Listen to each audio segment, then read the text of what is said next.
prosecutors because of what they did to Israel. At ngayon nga ay nagkaroon ng freeze sa kanilang mga bank account at nahihirapan sila mag-access ng kanilang mga accounts ng pera sa bangko. Thank you for the lecture, Senator Loren. I'm not lecturing. No, we thank you really. You're really saying the right thing. No, But it's true. anyway, Because I was there for 5 years and sometimes, hanggang last minute, they submit in the BICAM. Talaga ang Amerika para gawin talaga yun, guys, sa kanila. Alam niyo ba yung nagbasa ng ng kaso ni Tatay Digong. Tatay Digong na babae na si Judge Carmen Ibanez Carranza. Yun yung babae na parang ispasulong mukha. Ayun, kasama din siya na nasanction.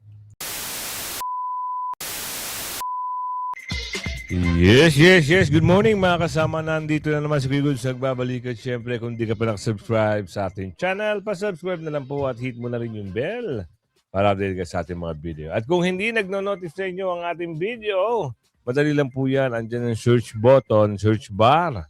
Hanapin niyo pala si Kuya Goods, ha? Type niyo sa comment section, type niyo sa search bar si Kuya Goods at lalabas na po yan. Ano yung mga balita? Nagsipag-resign na itong mga ICC judges. Totoo ba? Cut off their banks and even ice out by Alexa sanction. ICC staffer remain resolute. Ano daw? Mag-resign na kayo, ha? Kasi wala nang saysay ang buhay nyo. Wala na kayong bank account, naka-close na, naka-freeze na, hindi na kayo makabili, wala na kayong magamit na mga, ano gagawin nyo? Tama lang, mag-resign na kayo. Ha? Dahil marami kayong pinahirapan. Alam nyo ba, nakagustuhan nila na arestuhin si Putin. Ayan, inunahan sila. Sabi sa kanila, once na pumunta kayo at aresto kayo sa Russia, kayo ang aarestuhin. Ganyang katapang ang leader. Hindi Dito sa Pilipinas, ang panggulo pa mismo, ang umuudyok. Panggulo ha. Magkaiba kasi ng utak ang matinong tao sa may milagrong utak. Ano nangyari? Magsipag-resign na kayo para maganda-ganda. At railway system project sa Mindanao, wala umunong pondo. Noong 2025 pa, walang pondo yun . Diba siniwalat yan ni Manong JB na pinatigil ang pagbibigay ng pondo dyan. Diba umalma yung mga taga Mindanao? Bakit? Pinapagawa ni Tatay Digong yan . Kasama yan sa big ticket, big project. Pero ano nangyari? Parang inapin nyo na naman ang taga Mindanao. Ito pa, balasubas na ang Pilipinas. Yan ang sabi ni Manang Aming. Ito nyo bilyong insertion sa 2026 hindi pa rin nawawala. Talaga naman. Yan yung ipantatapal nila doon sa 60 billion na ninakaw nila sa PhilHealth. Nasa na ba yun? Yan, paggagawa nila ng paraan yan. At attorney, ano ba pangalan nito? Attorney Mike, oo. Meron pahayag patungkol sa nangyaring ito sa ICC na back to you kayo. Salamat na lang at universe na talaga ang kumikilos para panagutin ang mga durobo. Ang hilig nyo kasi. Meron kayong gustong patunayan na nakala nyo lahat masasakop nyo, lahat makakuha nyo, lahat mahahawakan nyo ang mga bansa. Anong silbi ng ang tawag dito? Wala na bang sariling jurisdiksyon, hustisya ang iba't ibang bansa? Bakit nakikialam kayo ICC? Kaya dapat lang, back to you at mag-resign na kayo. Tama lang yun. Ipasok na natin to. Daldal mo, Kuya Goods. Tahasang kinuwestiyon ni ICC Judge Luz del Carmen Ibanez Carranza ang soberanya ng Europa at ng Netherlands matapos umano'y mag-overcomply ang mga bangko sa US sanctions laban sa mga opisyal ng International Criminal Court. Sa isang panayam, ikinuwento ni Judge Ibanez na nakipagpulong sila ng iba pang apektadong hukom sa mga opisyal ng Dutch Ministries of Foreign Affairs and Economic Affairs kung saan direkta niyang inilahad ang kanyang pangamba kung susunod agad ang mga bangko sa polisiya ng Estados Unidos. Ano na ang saysay ng soberanya ng mga bansang Europeo? Haniya. Ngayon nagtatanong kayo, ano ngayon ang soberanya ng Europeo? Bakit hindi nyo iniisip yung soberanya ng bawat bansang hinahawakan nyo? Gusto nyo palang hawakan. Mga lets kayo. Mga galing lang kayo sa mga ngak-ngak-ngak-ngak. Pero pag kayo kumikilos at gusto nyo gawin sa isang bansa, ginagawa nyo mga taran. Back to you kayo. The sovereignty of this country. Because the banks are independent, why should they be subordinated to American policies? Yan, diyan kayo Ayon kay magsiyak. Judge Ibanez, ang kanyang mga bank account ay nasa European banks na sa prinsipyo ay dapat hiwalay sa impluensya ng US foreign policy. Gayunman, Ibabalik natin yung tanong mo, ha? Oo, ikaw ba, Bruhilda? Babalik natin yung tanong mo. Wala bang tawag dito? Wala bang soberanya? Ang sinasabi mo. Bakit nung kinuha nyo ang presidente namin dito sa Pilipinas, naisip nyo ba yung soberanya ng Pilipinas? Naisip nyo? O ngayon, magtatanong ka bakit nahahawakan ng US yung mga priest ng bangko nyo? Ganti lang sa inyo yan, mga lits kayo. Buset. Itong Bruhilda na to. Talagang, nakakapagsalita ka na hindi maganda dito sa mga Diyos ko po. Kung pwede ka lang murahin ng 1,000,000 beses, dahil ikaw ang dahilan kung bakit hindi nagkaroon ng interim si Tatay Digong namin. Best ka. Tuloy. dahil sa takot ng mga institusyon sa posibleng parusa mula sa Washington, agad umano nilang ipinatupad ang pag-freeze ng accounts at pagkansela ng mga serbisyo. Giit ng hukom, ang ganitong sitwasyon ay hindi lamang usapin ng personal na abala, kundi isang seryosong issue ng extraterritorial control kung saan ang desisyon ng isang makapangyarihang bansa ay umaabot at nangingibabaw sa loob ng ibang jurisdiction. Yan din ang tanong namin sa inyo. Bakit ngayon kasi gusto niyong hawakan ang bawat soberenya ng iba't ibang bansa pagdating sa mga kaso-kaso na yun? May papaliwanag ako sa inyo mamaya, mga kasama, at ibibigay na magandang paliwanag ni Atty. Mike yan. Pero bago natin ipasok yan, ano ang nangyari dito sa cut off their banks? And even eyes out by Alexa, sanction ICC, stop or remain resolute. Ano ang ba't nag-iiyakan na kayo? Ba't puro kayong ngaw-ngaw ngayon? Ay, alamin natin. 9 elected officials, including 6 judges, have been designated for sanctions by the United States, alongside with terrorists and drug traffickers. Their personal and family lives are being unsettled, and their ability to conduct financial transactions disrupted, also in the territories of state parties, including in Europe. So we knew immediately our credit cards would be cancelled, that there would be some difficulties with banking in some banks, that there may be a measure of overcompliance with some banks, and that our children, for instance, and our spouses would not be able to travel to the US. Buti nga, tama lang sa inyo yan. Para magtanda kayo. Hindi na kayo pwede mag-travel sa US. Kasi sa ginagawa nyo. Back to you! Ay, papaliwanag yan ni Attorney Mike kung ano yung mga bagay-bagay. Bilog ang bola eh. Bilog ang bola. Kaya nga sabi, huwag kang magpapakampante. Kung maglalaro ka ng basketball, huwag kang pakampante na matatalo mo ang kalaban. Kasi bilog ang bola. Pwedeng mangyari ito.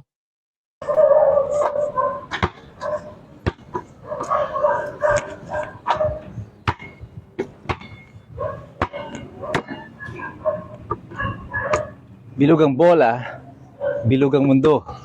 Ika nga, yan ang mensahe natin sa ICC.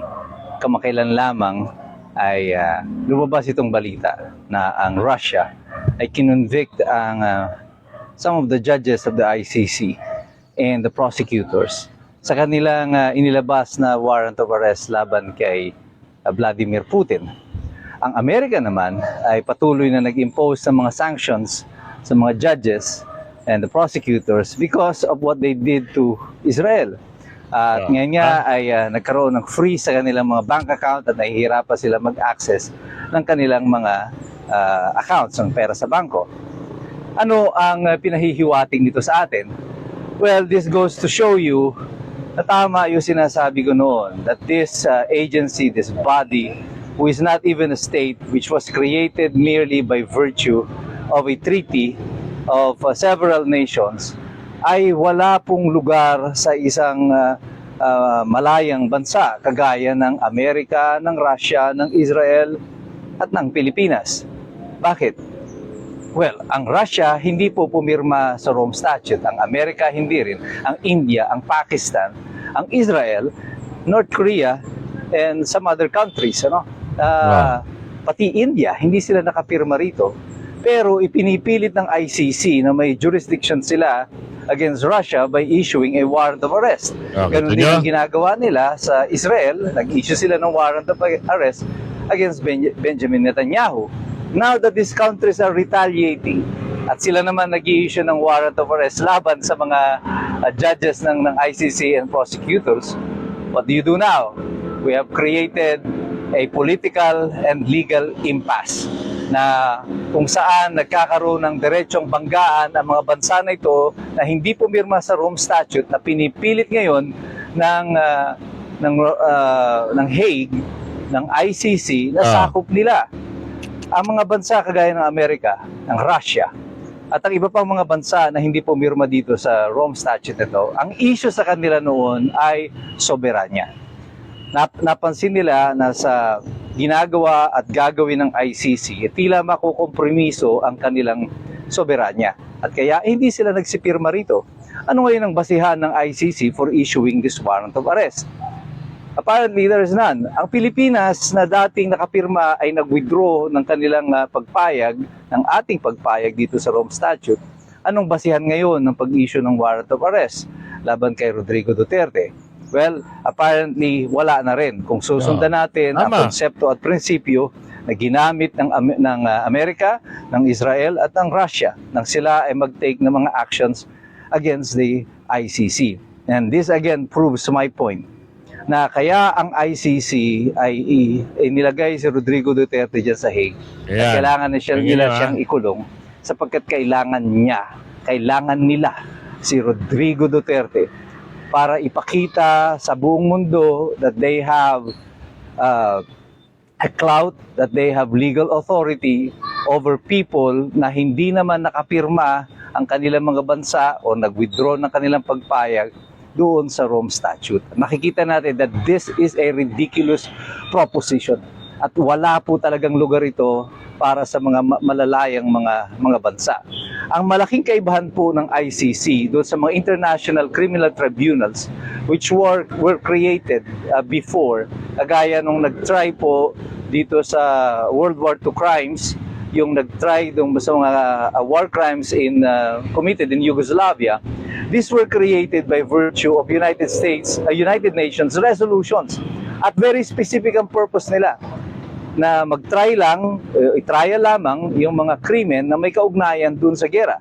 Ang pagkakaiba niya dito sa ICC, walang specific na crime or gera na itatry nila. Kahit na anong gera ang kanilang makita ay pwede nilang itry dito sa ICC. However, today, we are no longer trying war crimes. We are trying even mga ordinary crimes committed in independent states. Kagaya na sinasabi na to kay Rodrigo Duterte.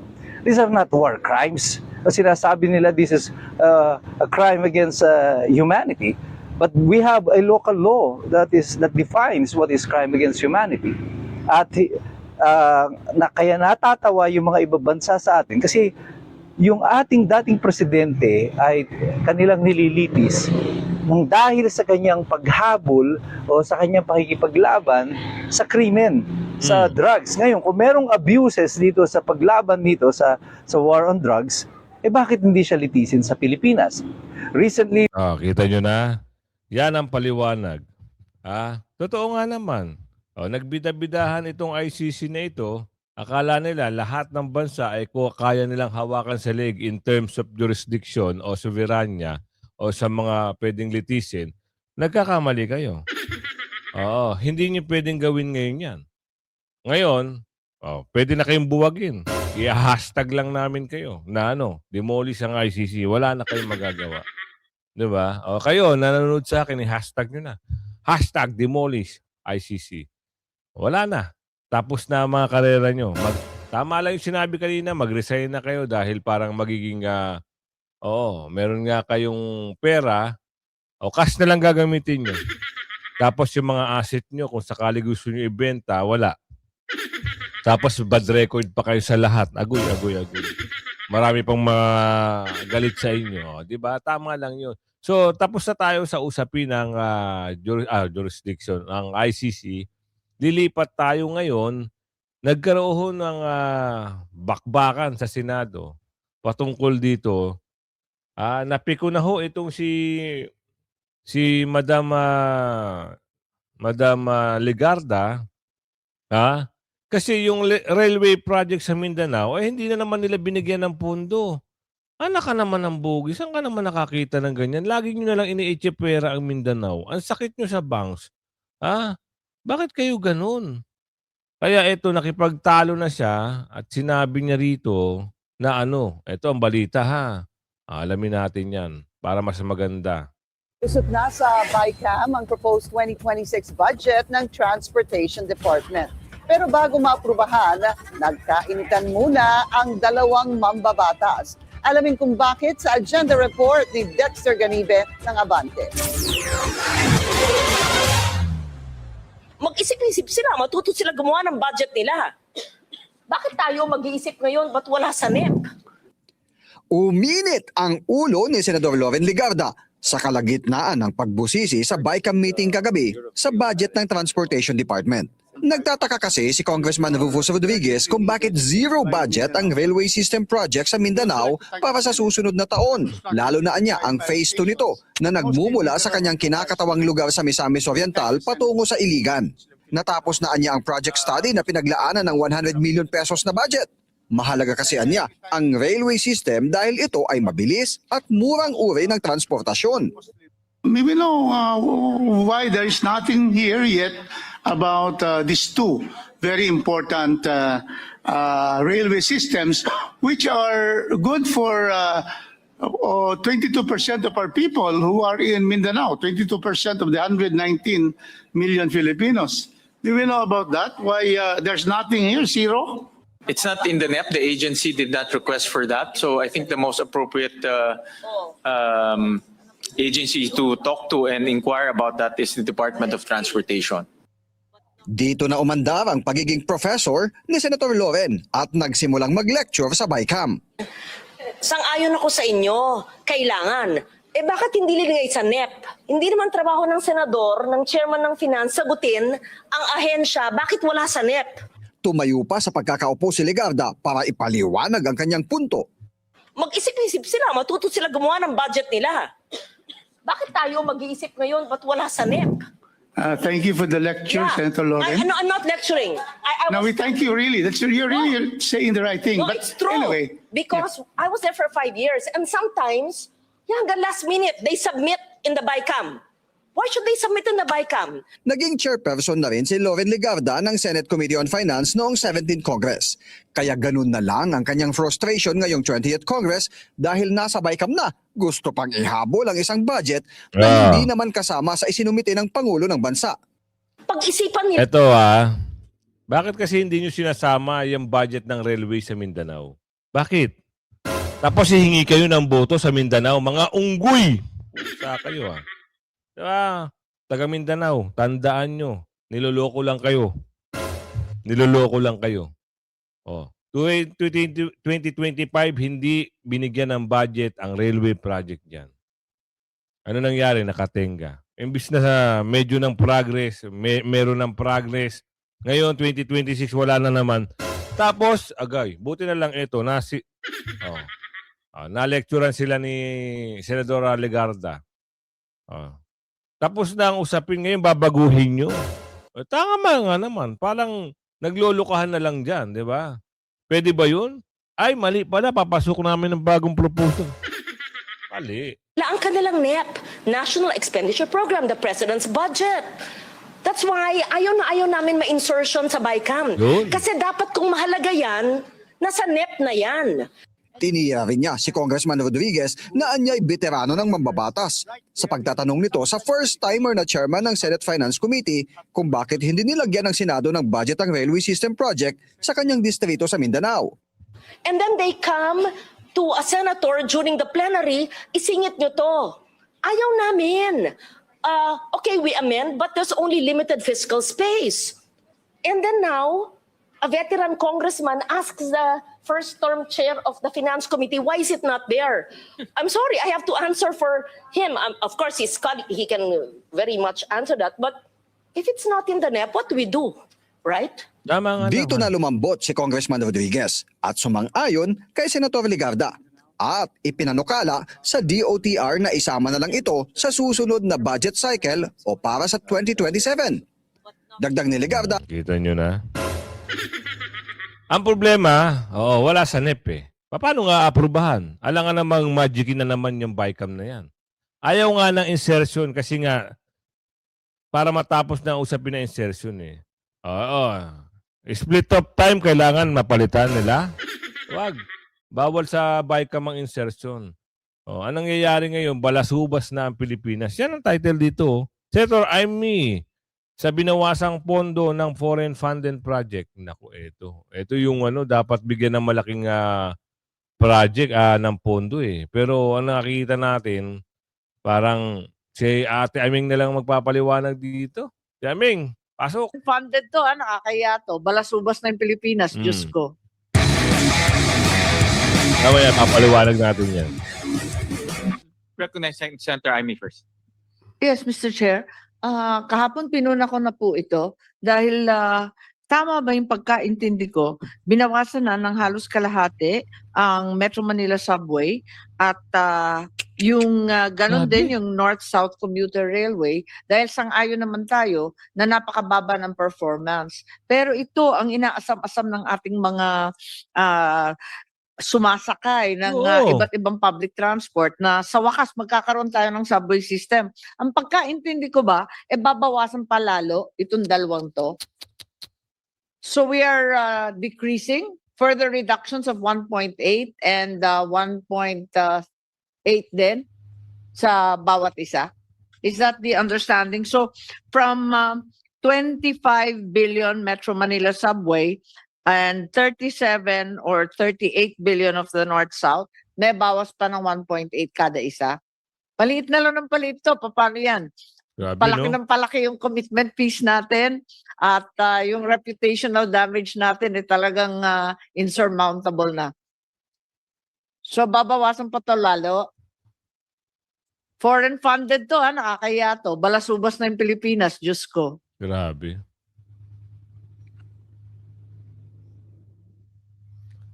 Paliwanag natin. Alam nyo kaya ganyan yan. Baka mamaya, papasukin yung mga local contractor na naman. Kaya ginigipit na itong foreign na funded. Diyos ko po. Ano ba? Wala nang pagbabago. Basta usapin pera. Ang mga kamay nila at mga mata nila ay nanlilisik at nanginginig. Parang gusto na kunin at sakmalin ang bilyon-bilyon, trilyon-trilyon pondo na ilalaan sa 2026 budget. Hindi ba kayo mabilaukan sa dami ng pera nyo? Sa kanta ni Glock 9, dapat alam nyo kung ano yung ibig sabihin ng upuan. Kayo po na nakaupo, subukan nyo naman tumayo. At baka matanaw ninyo ang tunay na. Kayo po na nakaupo, isipin nyo mabuti. tumulong kayo sa taong bayan. Hindi yung nagpapakasaya kayo sa limpak, bilyon, trilyong pera. Nakakaawa kayo pagdating ng tamang panahon. Hindi kayo tatanggapin kahit saan. Bakit? Di ba nakasulat naman niya sa libro? Pag kumamal-kamal ka at marami kang pinerwisyo, gaya na mangyayari sa iyo. At hindi pa natatapos ang BICAM. Yun nga, ang sabi rito, billion-billion sa 2026, budget, hindi pa rin nawawala. Sino magpaliwanag niyan? Alamin natin kay Atty. Topacio.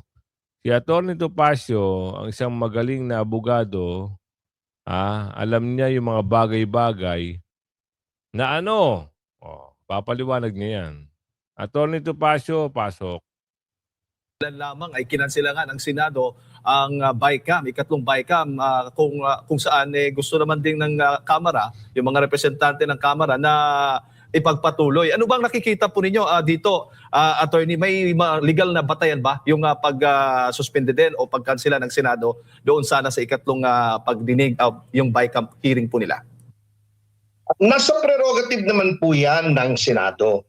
Kunit may dalawang bagay po tayong mapapansin na naman dito sa ating bicameral conference. Unang-una, bagamat sila po ay nangako na gagawing transparent ngayon, lalo na yung tinatawag na small committee, at tinupad naman nila yon in a certain way sapagkat tinelevise po nila, ni-livestream po nila yung kanilang mga sessions. Ang kapansin-pansin po ay kapag nagre-recess po, ay tumitigil yung session, ngunit nagtitipo naman sila behind the camera. So, meron pa rin pong tinatago. Pangalawa, tama po yung kaninang report na aking namomonitor bago nyo po ako kinapayanam, ay nagdadagdag na naman po at parang walang nagbago sapagkat number 1 na naman po sa dami ng insertions ay ang speaker na ang insertion ay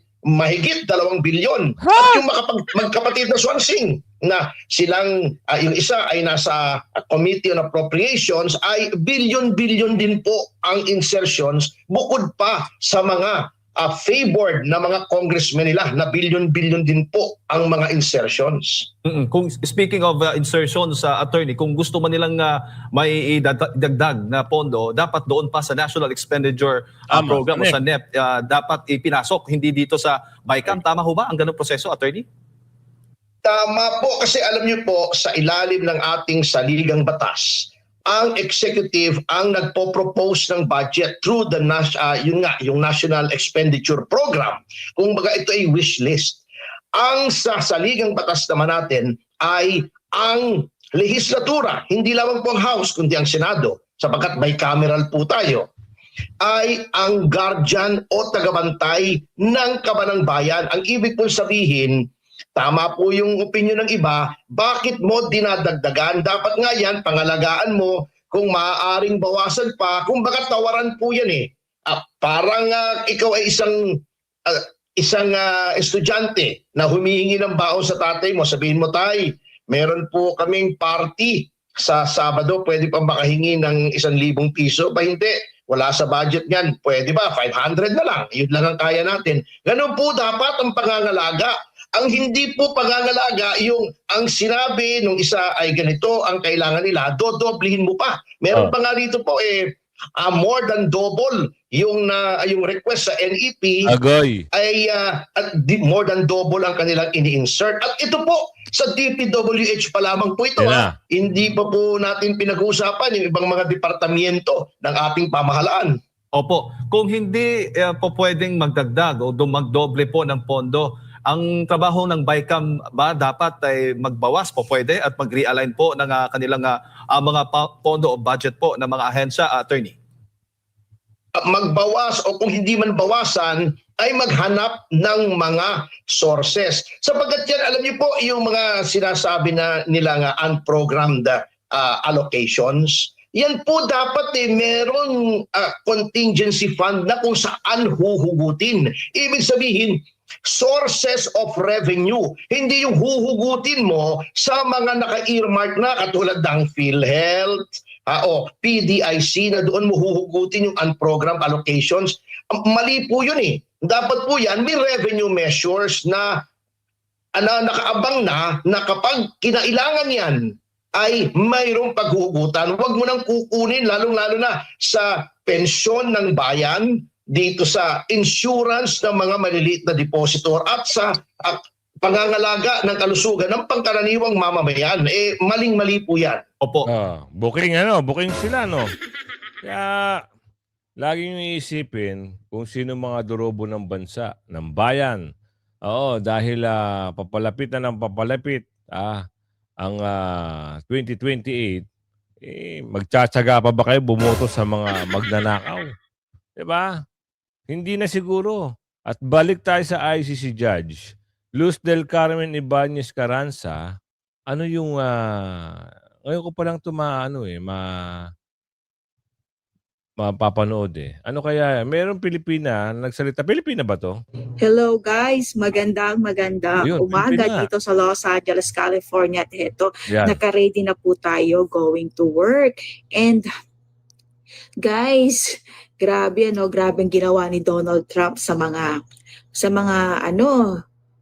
judges diyan sa ICC. Talagang iba talaga ang lakas at talagang pinaka-powerful talaga ang Amerika para gawin talaga yun, guys, sa kanila. Alam niyo ba yung nagbasa ng kaso ni Tatay Digong na babae na si Judge Carmen Ibanez Carranza? Yun yung babae na parang espasolong mukha. Ayun, kasama din siya na na-sanction. So kalalabas lang itong kahapon ata ni Donald Trump yung sanction nung babae na yon. So Diyos ko, parang mangyak-ngyak guys sa interview niya kasi hindi siya makagamit ng kung ano, pati doon sa Europe, pati Western Union kasi may padadalahan siya na lahat. Nakakaawa sila guys. Kasi nga dahil sa pakikialam nila sa mga mga country na alay ng Amerika like sa Philippines. Kasi nga wala ng jurisdiction po ang ICC sa Philippines, pero dahil sa gobyerno natin na bangag, kaya ganon.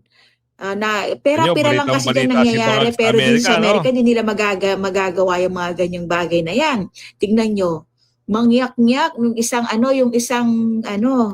si judges yung nagbasa ng interim release na hindi nila inapprove dyan sa ICC. Ano ngayon nangyari?